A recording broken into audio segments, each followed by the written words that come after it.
Pour devenir un grand homme d'État, la logique voudrait qu'on fasse des études et même les hautes afin de mieux gérer les affaires de la nation. Pourtant, l'Afrique a connu des hommes qui sont devenus présidents de la République de leur pays sans avoir à faire des études, même les moins élémentaires. Ils ont marqué l'histoire de leur pays et même de l'Afrique, chacun à sa manière. Bonsoir et bienvenue à tous. Aujourd'hui dans cette nouvelle vidéo, nous allons vous parler de 4 chefs d'État africains qui n'ont eu aucun diplôme. Alors si vous êtes prêts, on commence.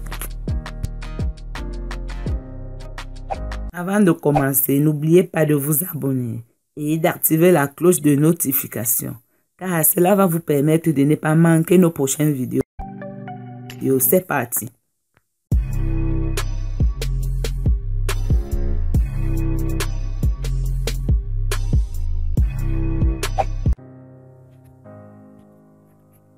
L'ex-président sud-africain, Jacob Zuma. Il a dirigé la plus grande puissance du continent. Son pays fait partie du BRICS, notamment Brésil, Russie, Inde, Chine et Sud-Afrique. C'est-à-dire des 5 plus puissantes nations émergentes du monde. C'est d'ailleurs le seul pays africain qui fait partie de ce cercle restreint. Lui, c'est Jacob Zuma. L'ancien chef de l'État sud-africain élu démocratiquement au pouvoir en 2009. Pourtant, un fait surprenant, ce grand homme d'État africain, contrairement à ses nombreux pères, n'a jamais fait d'études, ni les moindres. Déjà étant enfant, Jacob Zuma perd son père. Sa mère ménagère chez les Blancs du temps de l'apartheid n'a pas assez de moyens pour lui assurer des études. Le jeune Zuma va se lancer dans la vie active en exerçant des petits boulots. Illettré mais fort et courageux, Jacob Zuma rejoint rapidement les rangs du Congrès national africain qui combat la ségrégation raciale en Afrique du Sud. Il est de ce fait condamné à 10 ans de prison et purge sa peine aux côtés de Nelson Mandela dans le pénitencier de Robben Island. C'est Nelson Mandela qui apprendra à Jacob Zuma à lire et écrire. À sa sortie de prison, il continue à militer dans l'ANC, le parti de Nelson Mandela, et gravit rapidement les marches de cette formation politique et devient vice-président du parti. Puis il est vice-président de l'Afrique du Sud. Il démissionne de la vice-présidence du pays et se présente comme candidat à l'élection présidentielle de 2009 qu'il remporte.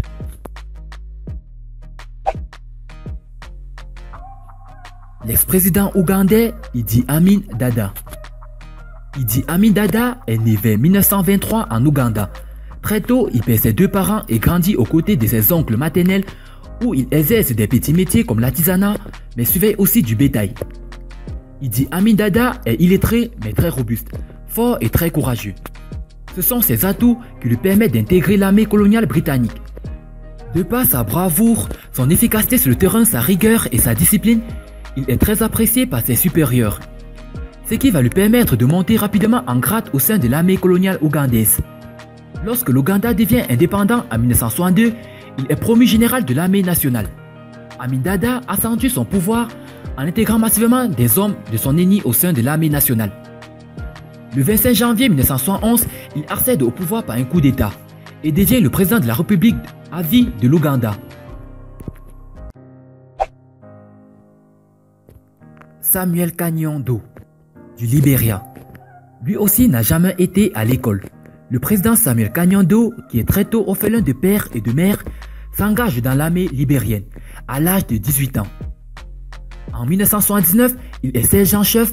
Sa haine envers les américano-libériens le rend encore plus influent au sein de la Grande Muette. En 1980, Samuel Kanyando intègre un groupe de soldats de son ennemi appelé Crane et renversant le président William Tolber. Ce dernier est publiquement exécuté avec tout son gouvernement.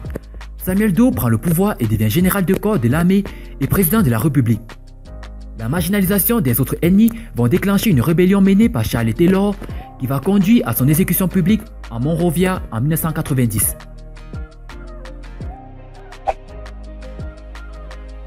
Le président du Togo, Uyadema Nyasembe. Le 3e président de la République du Togo, père de l'actuel chef de l'État, Faure Gnassingbe, n'a jamais été à l'école. Son père décède alors qu'il n'est qu'un enfant. Il est abandonné en bas âge par sa mère qui va dans un autre mariage. Celle-ci ne l'amènera pas car la coutume ne veut pas d'une nouvelle épouse qui vient au foyer avec le fils d'un autre. Dès lors commence le calvaire pour le jeune Étienne Gnassingbe. Avoir de quoi manger est pour lui un véritable casse-tête. Récupéré par des missionnaires protestants qui veulent le scolariser, Étienne va fuir l'école pour apprendre des petits métiers comme l'artisanat. Quelques années plus tard, il est enrôlé en 1953 dans l'armée coloniale française au Dahomey. Une anecdote raconte qu'à la place de la signature, il a posé son empreinte digitale, car ne sachant ni lire ni écrire.